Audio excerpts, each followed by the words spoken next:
like a plus b, or x plus y, or whatever, and raising it to a specific pattern, and then expanding it likewise. So if you go through the basic ones, starting with the smallest expansion, which would be squared, your pattern would be a squared plus 2ab plus b squared. That should be one that is like a known fact for all of you guys forever and ever. Okay? Forever. Yeah, forever and ever.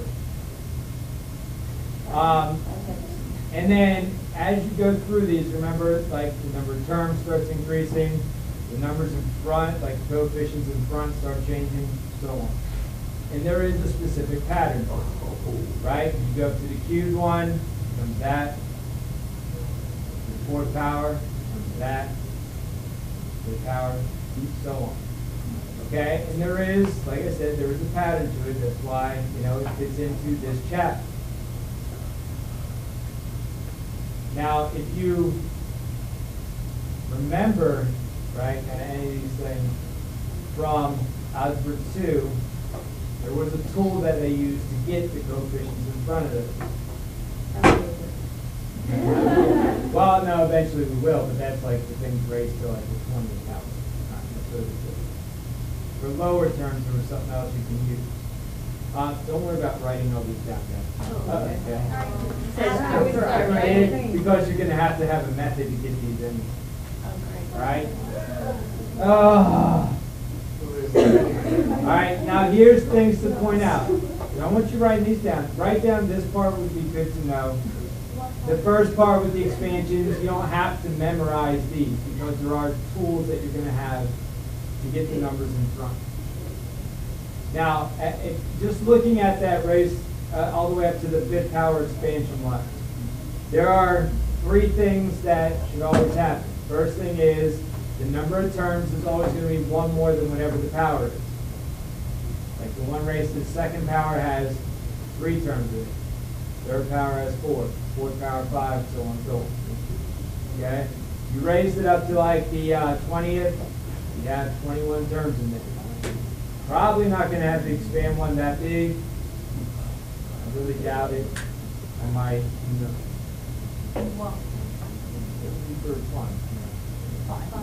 Around. All right, next thing, if you look at the powers in front of your 2 terms in the binomial, right? The binomial had, for the ones up there, are A and B for their 2 terms. If you look at them, whatever the leading term is, like the A in this case, it always starts with the highest power. Okay? It starts with whatever you're raising the outside to. All right, so that's why the first one started with a squared, the next one's cubed, and fourth and fifth. And then as you go through, right, it progressively decreases by 1. So this became, essentially, like if I looked at this one, it starts with a squared. So first term goes to the highest power first. Next one, that's a to the first. This is technically a to the 0. Because a to the 0 power is 1. All right? Same thing here. 3, 2, 1, 0. And then as you go, it increases by 1 for the second term. So this is technically b to 0, because it's 1. That's b to the first, b squared. Okay? And it'll always follow that pattern. Yes? Wait, I don't understand. It says the exponents of a decrease by 1, but like the first one, a squared, and then a cubed, and then a to the fourth. So within the each expansion. Not looking column-wise, looking row-wise.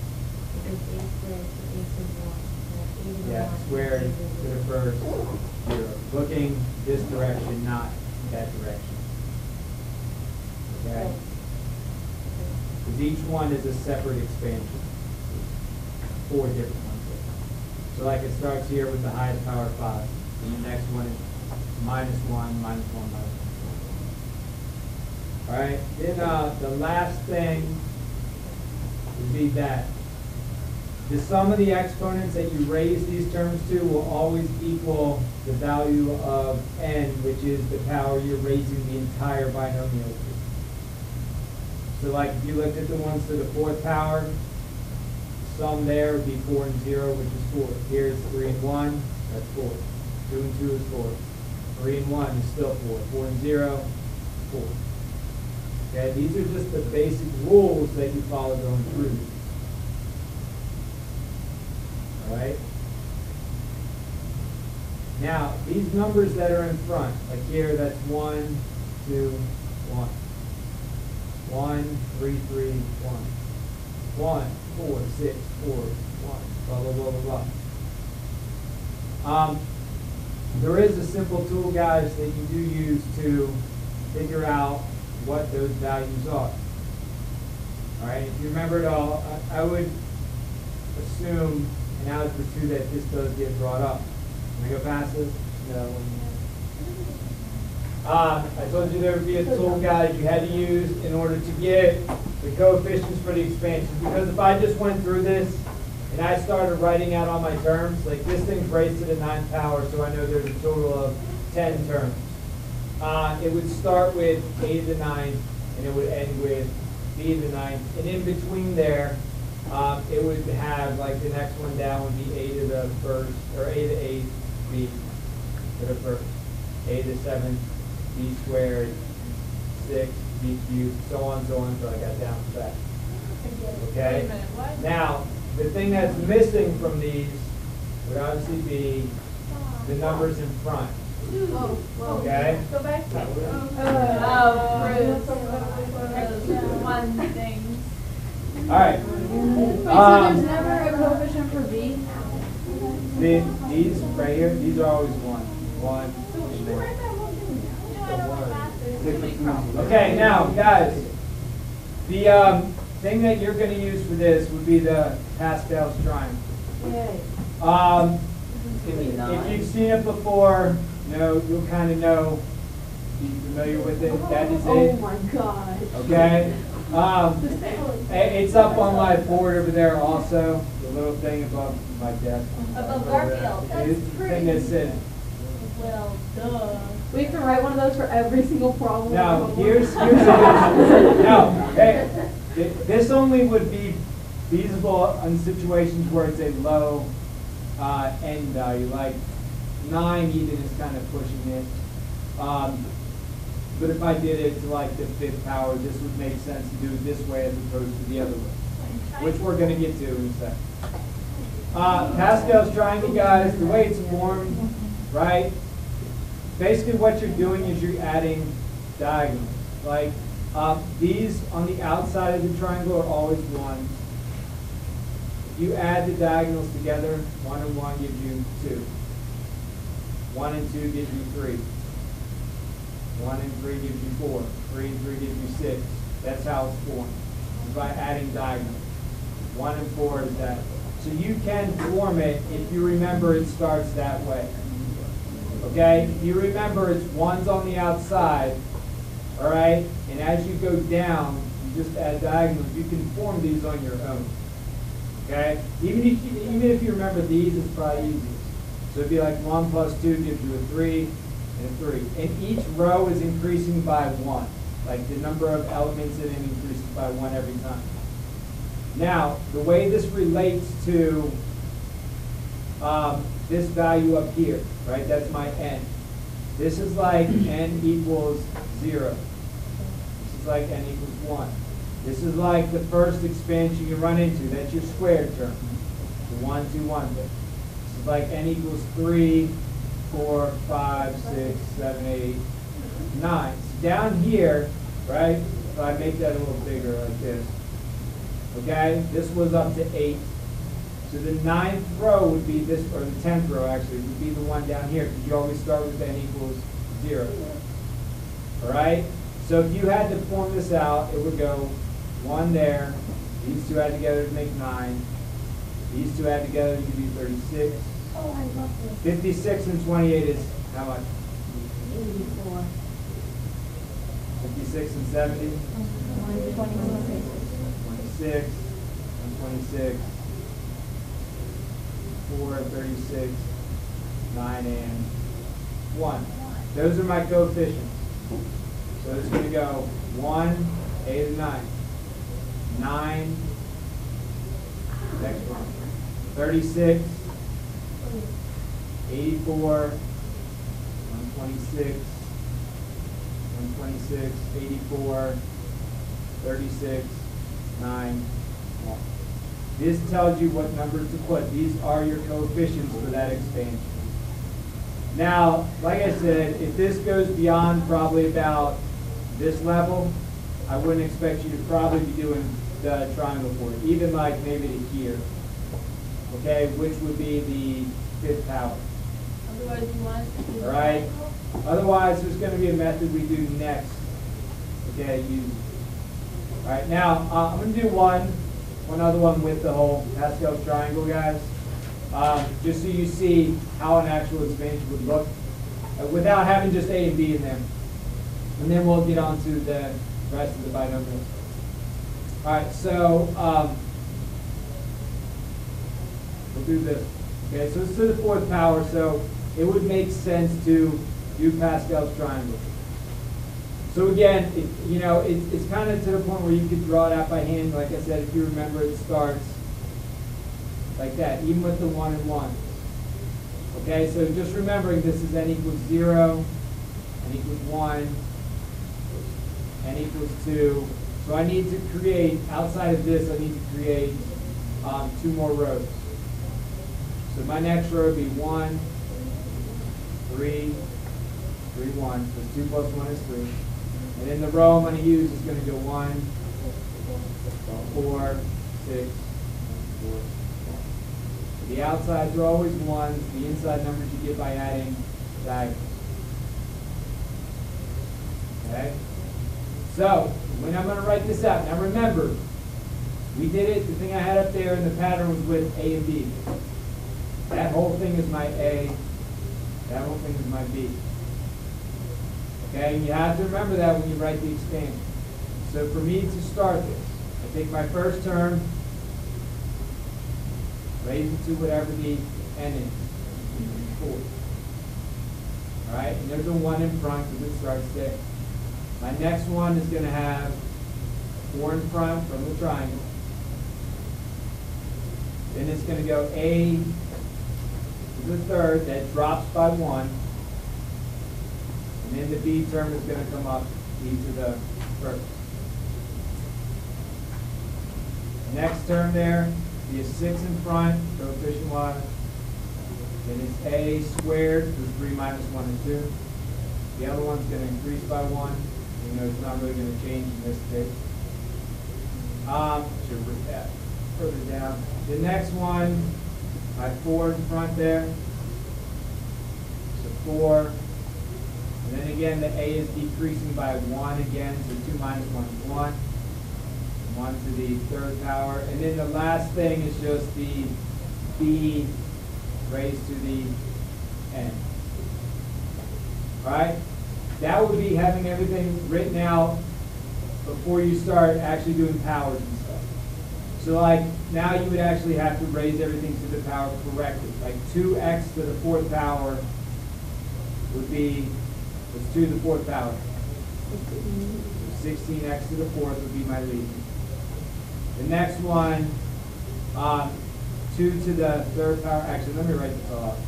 I'm gonna take this step and then one more. 2x cubed would be 8x cubed, right?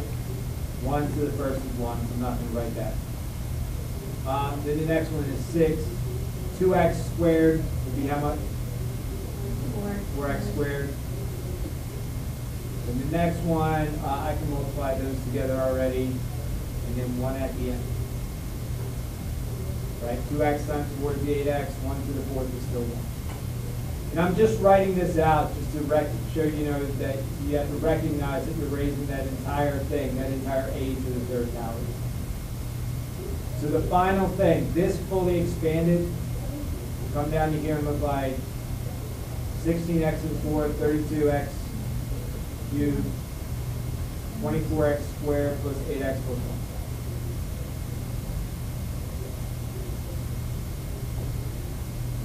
1. Okay?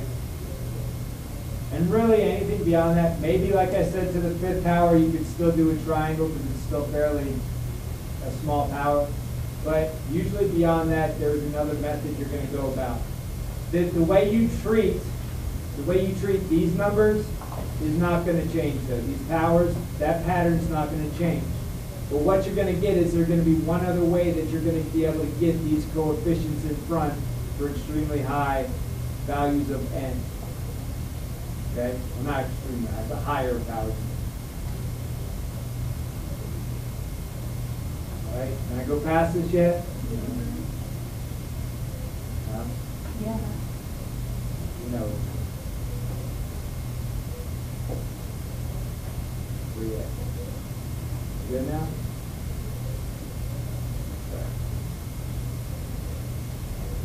Okay, now, the other way that you're going to work with this is going to be using this thing right here. All right? Remember that from anything in the past with like a probability or counting methods or anything like that, that n in our stack in that manner essentially comes down to that formula.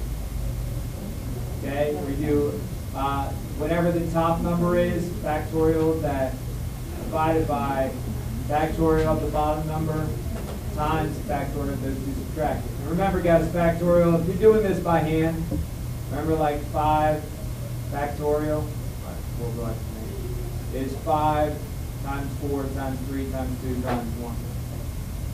Okay, it's multiplying all the numbers that you would add up to, or the progressive. In the calculator will do these for you. This, in terms of your calculator, the way it looks is essentially, actually, let me do it with numbers. Let's just say I did like 12 and 4 for those two.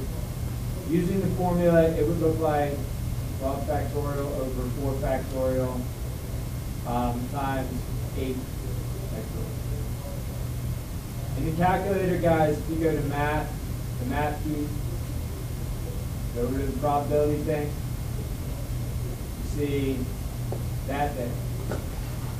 That's what this is, okay? It's like n choose r, like a counting thing. Way you put that in, especially if you have drafting calculators, whatever the top number is, put it in first. Then go to the math button, like math, probability, menu, choose this, which I think on mine are option 3, so I don't know if it's exactly the same on the 84. But once you hit enter on that, it'll pull it through. So this is first, put that in first. This is second. And then the last thing would be whatever that last number is. Wait, so what about the eight? PRV, it just says PRV. Like if you hit the math button on it, there's a menu that says PRV on it. So what about Okay. the eight? So if you do all that, guys, all right. So I did 12 and 4. So I think I have it.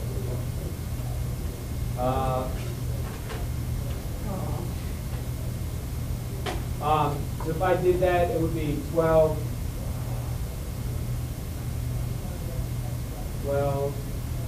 and math, probability, oh,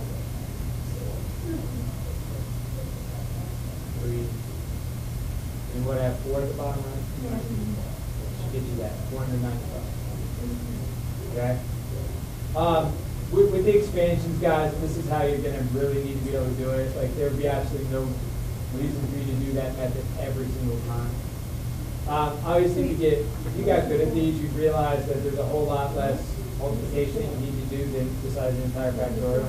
Because there's things that can cancel each other out. But you have the calculator available. I would say do it. Know the definition of it, just in case like it's not there or you lose your calculator or something. But this is kind of how it's fully expected. Okay, now, the way this right here is going to be used, all right, in terms of you guys getting the correct coefficients, follows this pattern right here. Okay, where if you look at it, the stuff with the A and B, the powers, that's not changing. I mean, that's still saying take the first term, right, raise it to the n power, decrease it by 1. The B term starts at 0. Now, this is what you got to focus on, right? The coefficients here. The top number is whatever power it's raised to. So if I say expand something and the power is to the 12, you put a 12 on top. Okay? On the bottom, it's basically whatever position you're looking at minus 1. So like this is the first term. So this is technically the first term minus 1. It's always minus 1 because the last part is going to be 12 and 12, and there are 13 terms. There's always one more term in the expansion than there is the power that you raise it to. So you always start with that bottom number of 0 for the first term. So first term has a 0 on the bottom, second term has a 1, third term has a 2, all the way up to the last one. So if I said in this case I raised it to the 12th power, the 13th term would be a 12 on top and a 12 on the bottom. Okay? The order it goes will matter because they're going to ask you like things like what's the 10th term, what's the 9th term, what's so on and so forth. Okay? But the process of this is never going to change. And guys, calculator-wise, that's what you need to focus on for the coefficient thing. All right? Because I don't expect you to sit down, especially if you're doing a full expansion, I would not expect you to sit there and do the whole factorial stuff for every single term, especially if I had to go out to like 12 terms. Which I doubt I would, but in case it does. Okay, now, what's that? You have to memorize that. Yeah, but the process is the same. I mean, we've already, this part, like this part right here, we've already talked about. And that's just the whole, how the order pattern numbers go. Most people are okay. This, you just have to remember what number goes on top and what number goes on the bottom. If you're doing a full expansion, it starts with 0, and it ends with whatever the highest is. As long as you remember it starts with 0, and on top, it's whatever number this is, you really should not mess up that much on expansion. The mess up would be like in terms of you forget the square number or multiplying it wrong, that kind of thing. Okay, so we'll do this one. Okay, it's only to the 5th power. Like I know I can probably go back and do my Pascal's triangle for this, but just for the sake of showing you how the pattern would look or how this would look out with the choose part, okay, with the counting stuff, I'm going to write it out in that order. Now, if you've got a problem like this on homework, you could choose whether or not you want to write it with these up here or just stick to the front. All right, so me going through this. All right, so first thing I got to recognize, that's like A in terms of this. That entire thing is like B. Okay, so starting this off. This part right here gives me coefficient.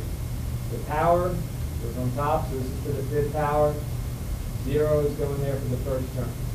Because 5 choose 0 is 1, and at the end 5 choose 5 is also 1. You got to start with 1 and end. All right, so my A is x, so x to the 5th. All right, next one. Now all you do is you just start increasing that bottom number by 1.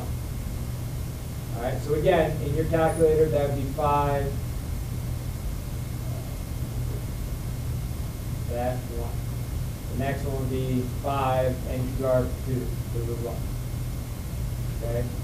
And then I just start dropping my exponents and adding them accordingly. So A subtracts by 1, so 5 goes to 4. The B part increases by 1. So that's to the 0 power for B, now to the first.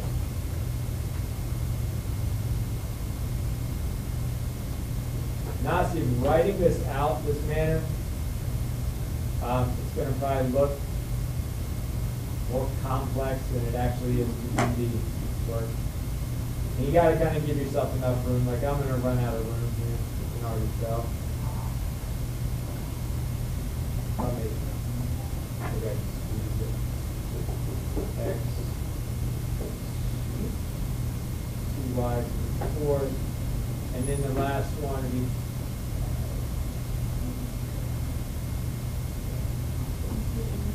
okay, so guys, it's a matter of you just sitting there and making sure you go to the calculator, right, and get in the correct calculations to get those coefficients. Like I said, 5 choose 0, that's 1. This right here, that first term becomes 1x to the 5th. The next one, you do 5 choose 1. When you do that in the calculator, what does that give you?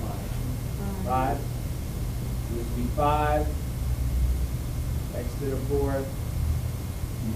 2y. I'm not combining anything yet. I'm writing this like slow, step by step. The next one, 5 choose 2 is what? 10. Is x cubed. And then this right here, I've got 2y squared, so that's going to become 4y squared. Correct? Okay. 5 choose 3 should also be, I know which one. What is 5 choose 10? Or 5 choose 3? I know, right?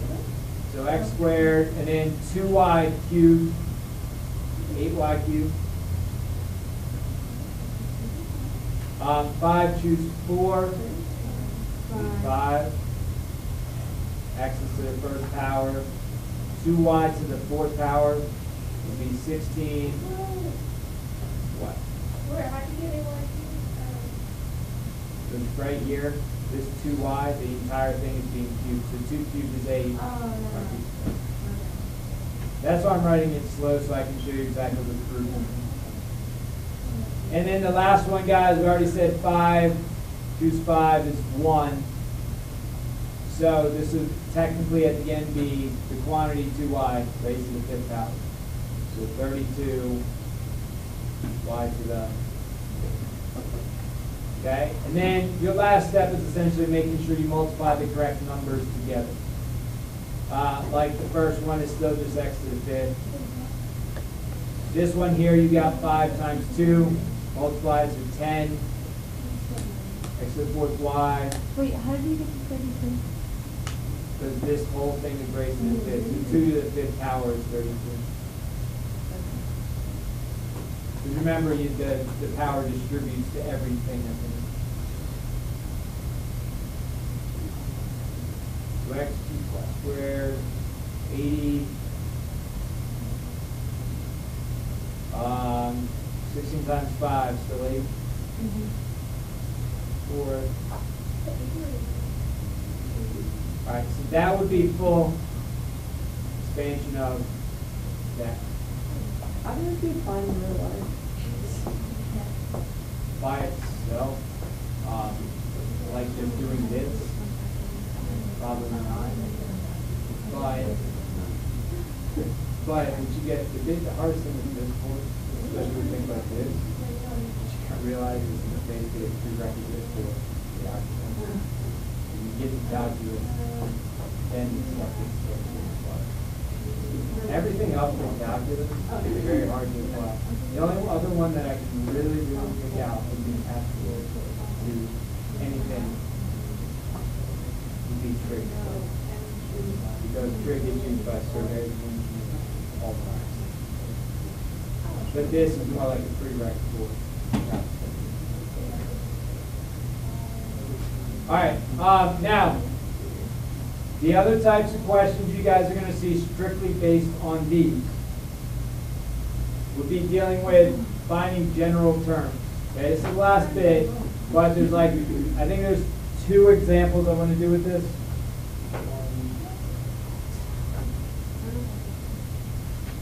Well, 2 or 3. The rth term, that sounds really weird to say, but I can't use n because n is the power. So r is the position that we're talking about. So this would be something where they say, like, find the 10th term of this expansion for 20. This is essentially how it's going to look. All right? The n is still whatever the power is. Like that's never going to change in terms of that quantity a plus b raised to the n power in terms of your expansion. The number in terms of this counting thing used, right? The top number is the power. The bottom one is always whatever term you're trying to find minus 1. So like if I was trying to find the 10th term, I'd have 9 at the bottom.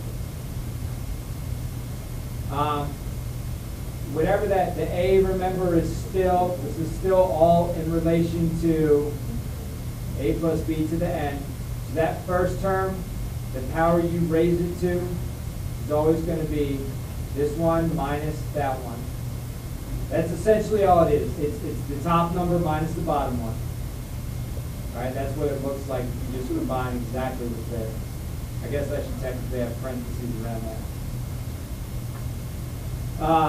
And then the power you raise this to is whatever number this is. So like that's fifth, the 5 just goes right there. Okay?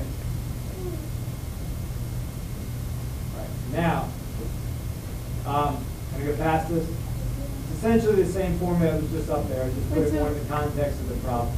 Yes? So then isn't R and N like kind of the same thing? No. Well, isn't N like? N is this. Yeah, I know, but R is the number of terms that you're going to, and that's. No. It's not always going to, you don't go to the highest number of N. And like, let's just say the power was like 30. And I say I want to know what the 10th term was. 10 would become R, 30 would be 10. It's R minus 1 because the number of terms is always one more than whatever this is. So to even it out, it has to be that. So, like if I give you one like this, right?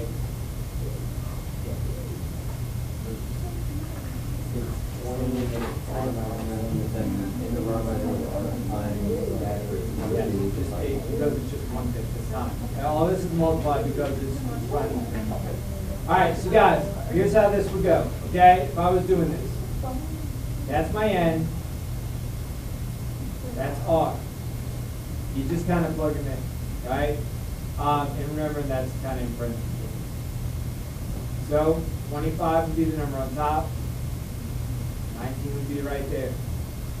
The first term, which is A, so I don't do this, is 25 minus 19.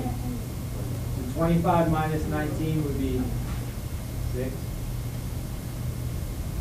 The B is whatever number is right there. That's 19. Wait, what? It's what?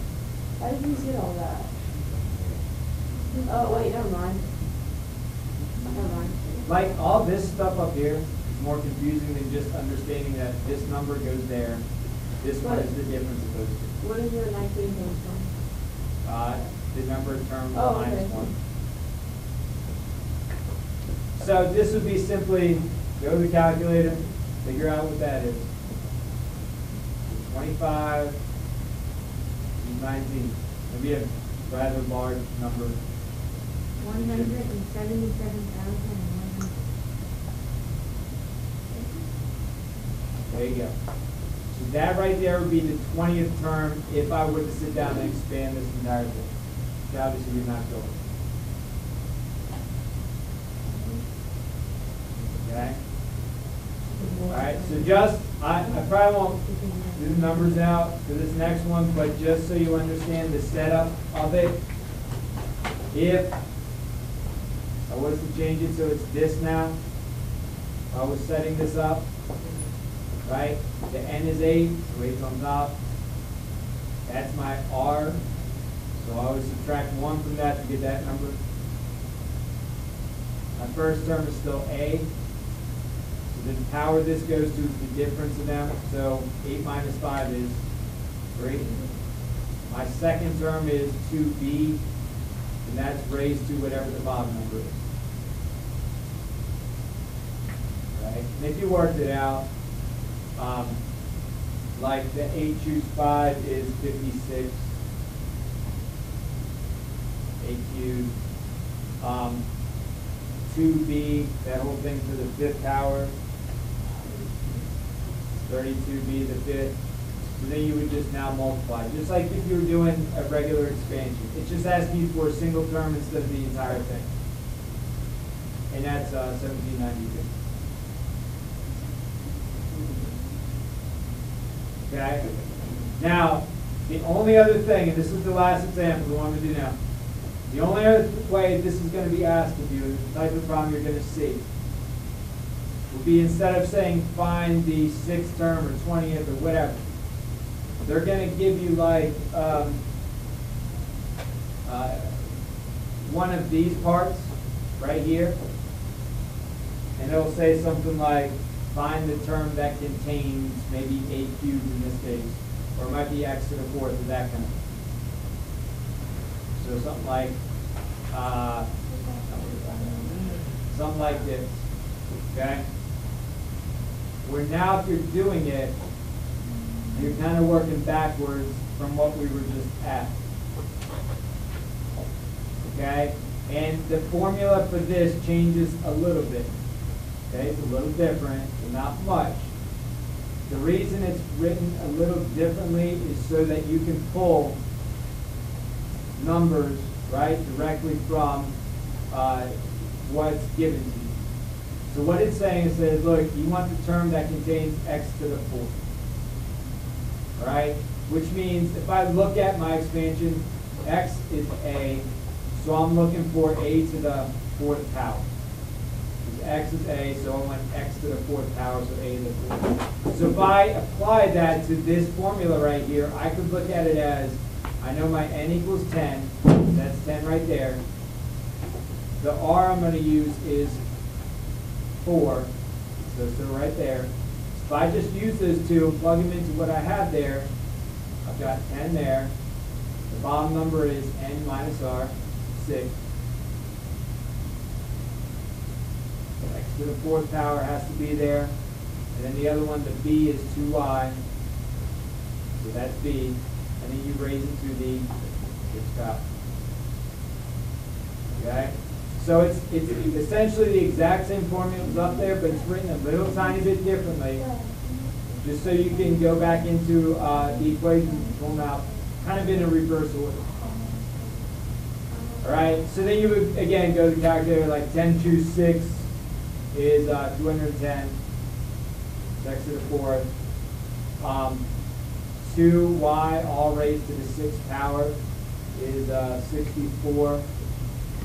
Y to the 6th. And then if you multiply those two together, you get 13,440. This would be the term that contains that right there.